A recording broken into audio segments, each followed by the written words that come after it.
The Amazing Digital Circus is a pilot that I respect more than I like. That isn't to say that I don't like things about it, but I do think it has its fair share of cringy moments. However, it still remains an interesting concept that can be built more upon, making the pilot episode more than just useless. If I were to compare this to something like Has Been Hotel, a pilot that I don't like, I can see clear similarities and differences. Both have jokes that don't work at all, but while one has a lot going for it, like interesting concept, likable characters, and good theming, the other has nothing going for it, with a flat concept, boring and unfunny characters, and dry theming. The reason that I respect a Digital Circus so much more than Has Been is because not only is the concept much more interesting, but it does not make me cringe to the same level. Back to Digital Circus, I honestly think all of the characters have a good amount going for them. While not being interesting on the surface, it's their character interactions and dialogue that makes them more entertaining to watch. I think I do agree that Kane's personality might be a bit much at times, but I still find him entertaining enough.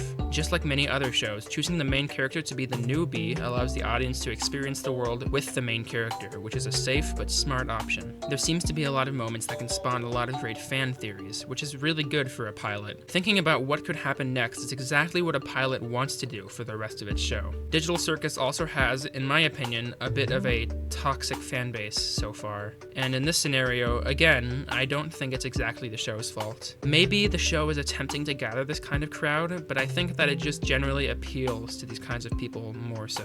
It might be good to mention that I have followed SNG4 and Glitch Productions for a while now. In this scenario, I generally find SNG4's content to have a lot of cringe elements to it, but that the content can also be very entertaining, creating a sort of guilty pleasure. However, I enjoyed their first show, Meta Runner. It might not look like anything special, but I think it had a lot of aspects that I enjoy about it. Although some strange writing choices are within it, but all in all, it was successful at what it was trying to do. Along with this, their other shows, Sunset Paradise and Murder Drones, also succeed at what they try to do, and generally aren't as cringy as you may think. Honestly, Digital Circus does seem to be the worst of these 4 shows so far, but it is only the pilot. I think that if the creators listen to these criticisms, they can improve upon what they did right with the rest of the show. For now, it remains a pilot that has a good concept with mediocre comedy and intriguing characters, and that's all it really is so far.